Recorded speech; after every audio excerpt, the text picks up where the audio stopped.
Takk, president. Jeg tar ordet fordi jeg gjerne vil snakke om de små håndverksfagene, i og for seg også om håndverksfag i sin alminnelighet. Det er vel kjent i denne sal at de små håndverksfagene er utsatt i forhold til det å videreføre de tradisjonene de står for. Det er trist fordi den kompetansen de representerer kan bli borte. Det er trist også for det øvrige kulturvernet, fordi den kompetansen de små håndverksfagene besitter er nødvendig for å ivareta viktige deler av kulturarven vår.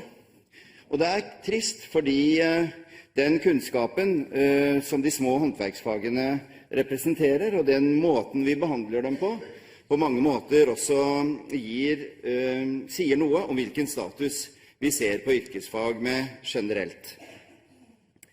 I forbindelse med behandlingen av dette årets budsjett, er det gledelig å registrere at regjeringspartiene er med på en merknad der de beskriver at de nå ønsker å se på klassestørrelsen for privatskolene som har utdannelse innenfor små håndverksfag.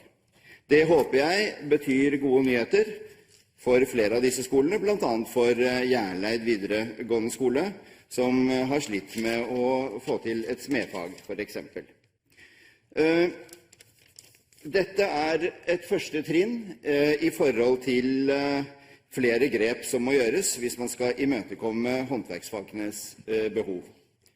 For det første burde det på generelt grunnlag være romsligere når det gjelder å komme i gang med private skoletilbud, i alle fall der hvor det offentlige ikke gir slikt tilbud.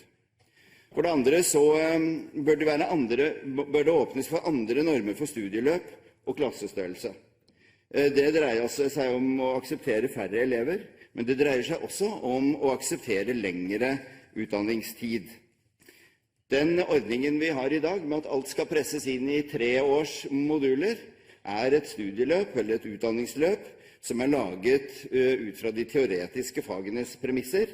Det har så vel yrkesfagene som håndverksfagene for øvrig lidd under i lang tid. I tillegg er det viktig at den stipendordningen, som har vært en prøveordning i flere år, må bli en permanent og mer utbygget ordning. Jeg snakker altså om stipendordningen som håndteres av Senter for immaterielt kulturarv, og som da dreier seg om 1-til-1-opplæring. Der er det sterkt behov for å utvide denne ordningen med flere stipender for å ivareta det antall håndverksfag som man er ment å skulle møte. Takk.